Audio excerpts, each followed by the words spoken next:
welcome to this new video on One Legion TV. Now, some of you may be wondering, who the heck is this guy and why is he on One Legion TV?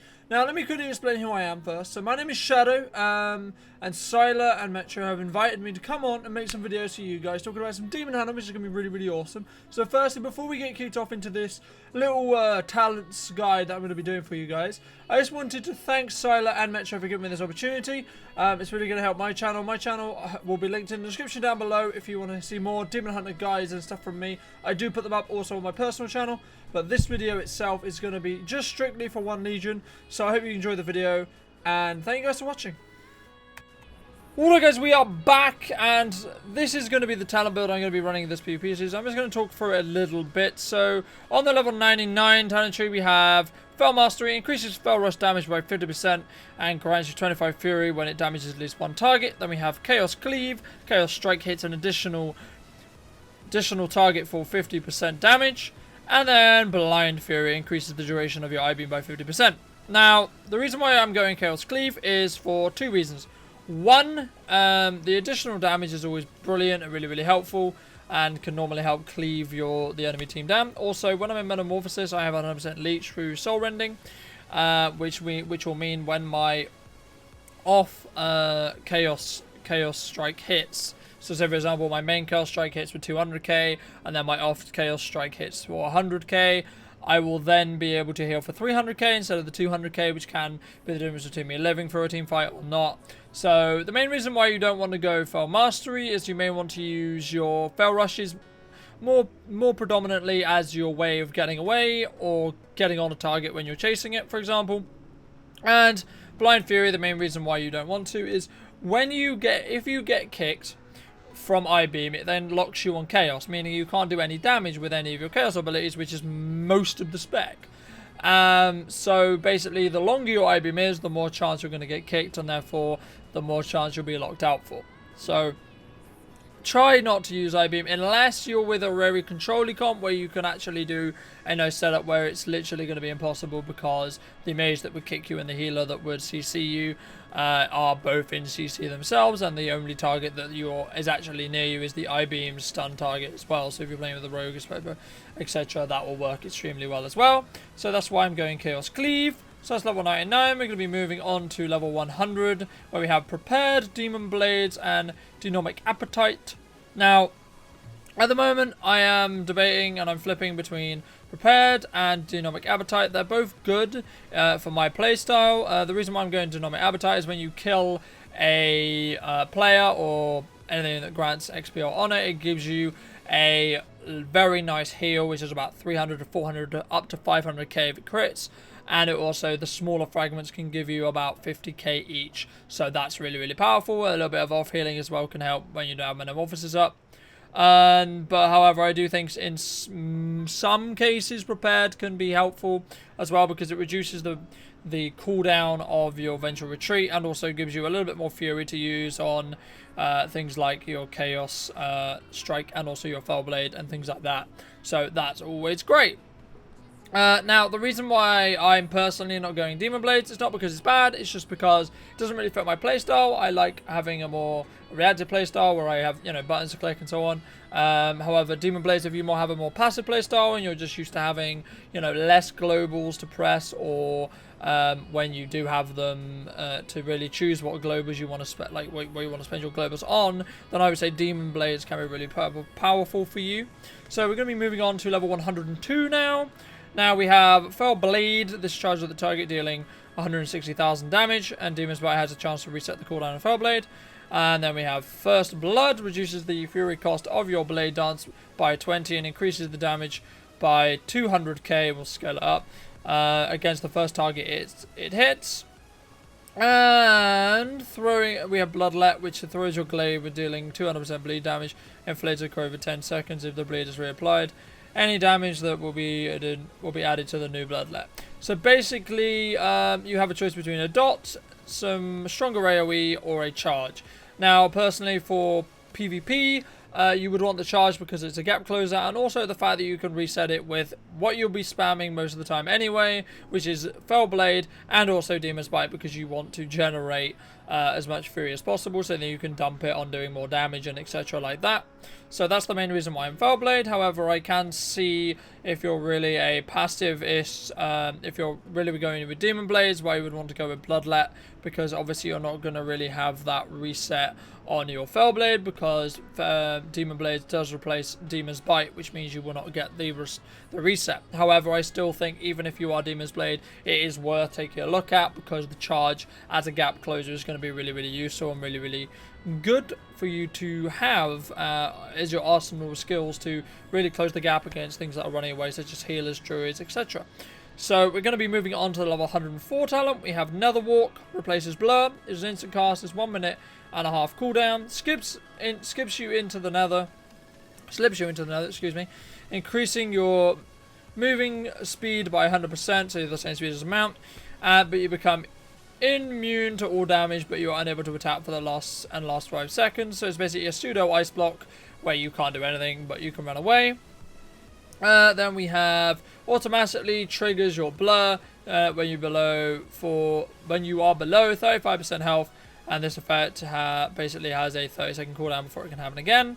And then Soul Rending gains 100% leech whilst Metamorphosis is active.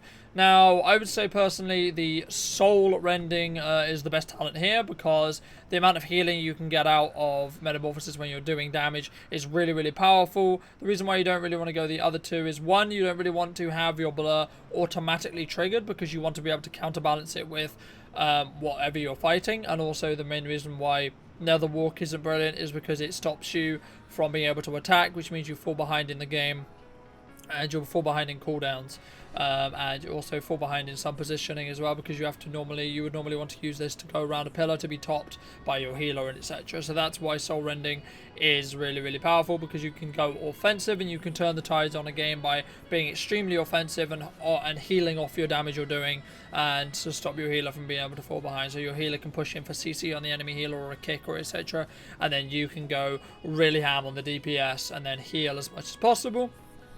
So that's the level 104 talent tree. We're going to go on to the level 106, and we're going to see what we have here. So we have Momentum, increases throw rush damage, and Vengeful Retreat increases the damage by 20% for 4 seconds. Then we have Fell Explosion, does some damage, and then stuns the target for 2 seconds, and then 100%, it does 100% of the weapon damage if the target is immune to stuns.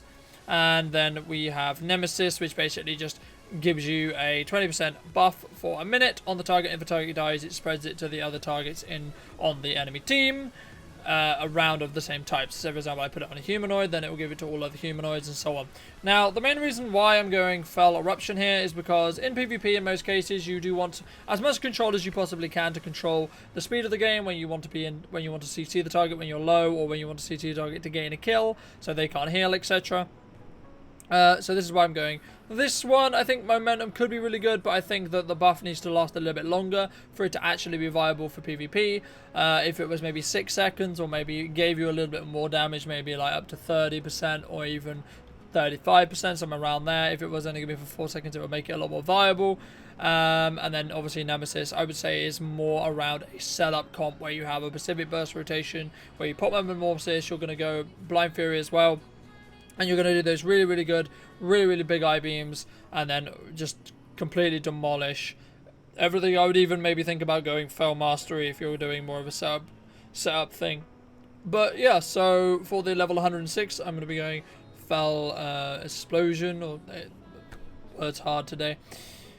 So yeah, for the level 106, we're going to be going with the Stun. We're going to be moving on to the level 108 talent, which is going to be between Mastery of the Glaive. Throw Glaive now has 2 charges and snares targets for 50% for 6 seconds. And Unleash Power reduces the fury cost of your Chaos Nova and reduces the cooldown by 33%. and Demon Reborn. Now, all three of these are good and are powerful. I would say the most useful for PvP is Master of the Glaive, because the slow is really, really good in two scenarios: when you want to play defensive and also when you play offensive. Now, the defensive abilities, let's say, for example, I'm using my Fell Rushes to run away and my Vengeful Retreats to run away. I can then keep those melee off me by slowing them, and also you need to remember that the glaive itself will ricochet between two melee. So say, for example, two melee are chasing you, so it's a rogue and a warrior, and you ricochet and you throw your glaive on the warrior. It will then bounce and hit the rogue if he's nearby, which is really, really good. And then you can get both slows on it, and then your healer can top you, and then you can go back offensive.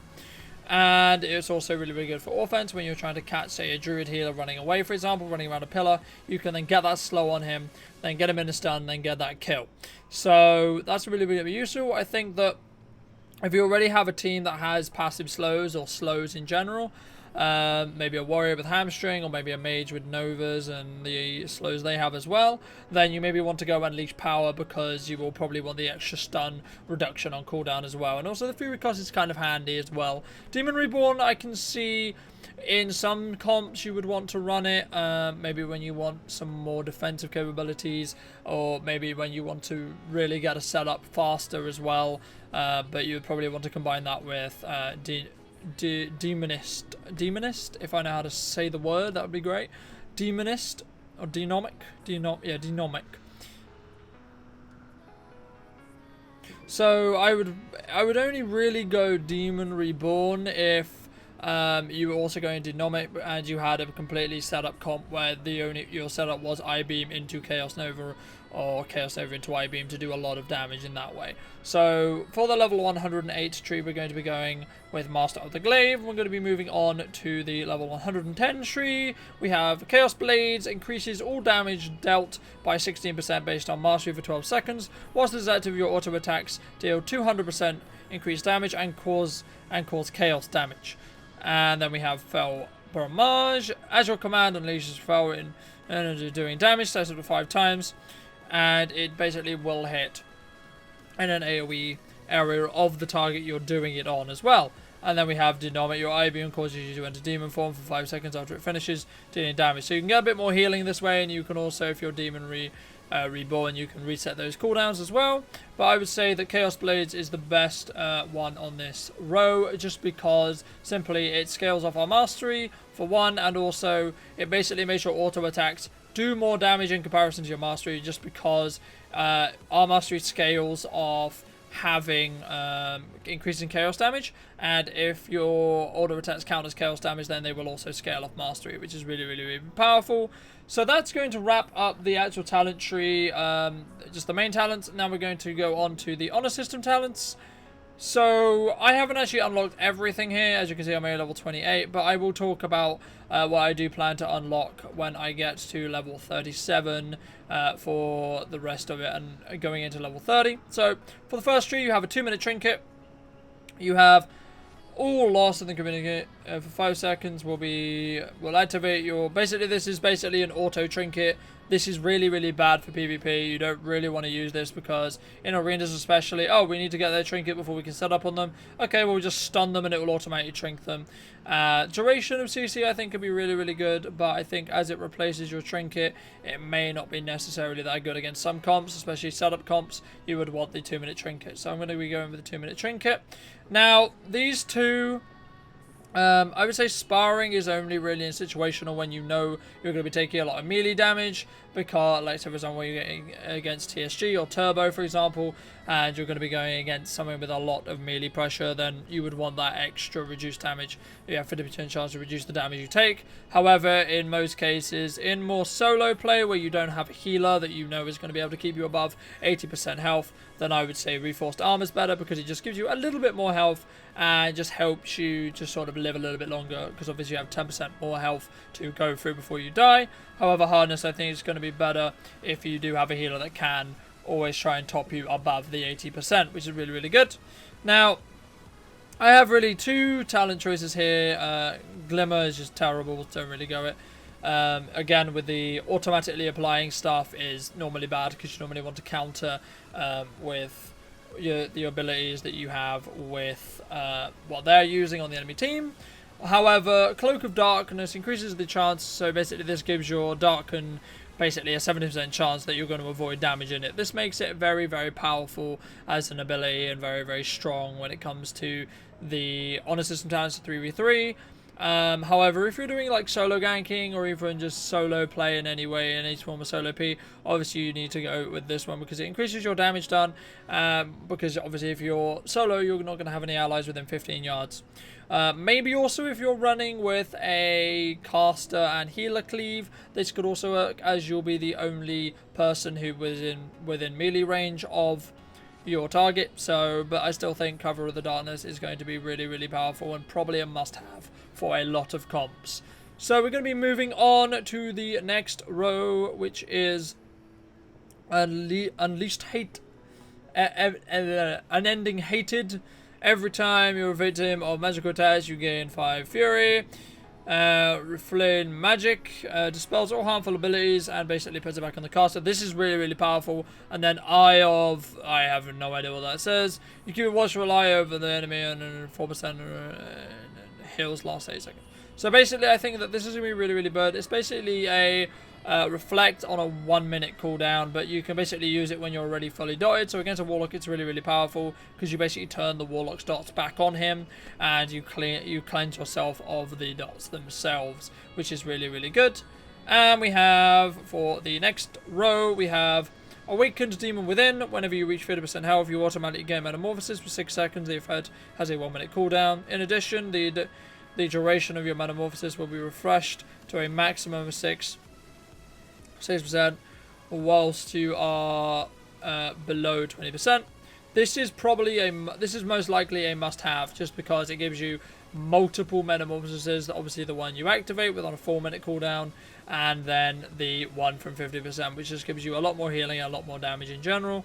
And Vengeful Retreat gains you Repel Rush charge, and also your I-Beam also now slows the target for 4%. Now we went over I-Beam as well about why it'd be bad, so the more stuff you put into I-Beam, the less the more likelihood you're going to be kicked into it. So especially when you have a talent like this on the same row as these two, I would say it's kind of a no-brainer to go on Awakened Demon Within, just because it gives you 2 Metamorphoses. Now, the last tier, this basically makes you have another CC. Your incapacitated prison, or your imprisoned, basically is now usable on humanoids and beasts, which basically means it's usable in PvP on nearly every healer. No, I think every healer actually, and in no matter what form they're in. So that's really, really good. It gives you another control tool to put to your arsenal. I don't think Rain from Above is actually going to be that viable. I think that Rain from Above, to be honest, doesn't do enough damage from what I've seen to actually warrant the kind of specking into it. And also really sets you behind on tempo, because you are literally going to fly up in the sky and then slowly fall down whilst spamming one button, and it gives you a completely new bar. So it's not like you can actually really use it that much. And when you have an extra imprint, like when you can literally have another CC on the same row, it's going to be really, really good to go with the other CC. Mana Break I think can be good, but I don't think, to be honest, Demon Hunters are in a state right now where they're going to be able to play into the long game that hard, because we don't really have that much sustained pressure. We can have sustained pressure, but it's mainly the fact that we have a lot of burst damage, which is not really going to work when Mana Break is a thing, because Mana Break requires the game to last a lot longer and a lot to have a lot more longevity than it already does. So I'd like to thank you guys for watching this video. If you did enjoy it and it helped you out, make sure to leave it with a like, and I'd love to hear what you think in the comment section down below. And if you would like to see more videos from me, then make sure to check the description for my channel link, and I hope to see you over on my channel. And have a great day, and I'll see you next time.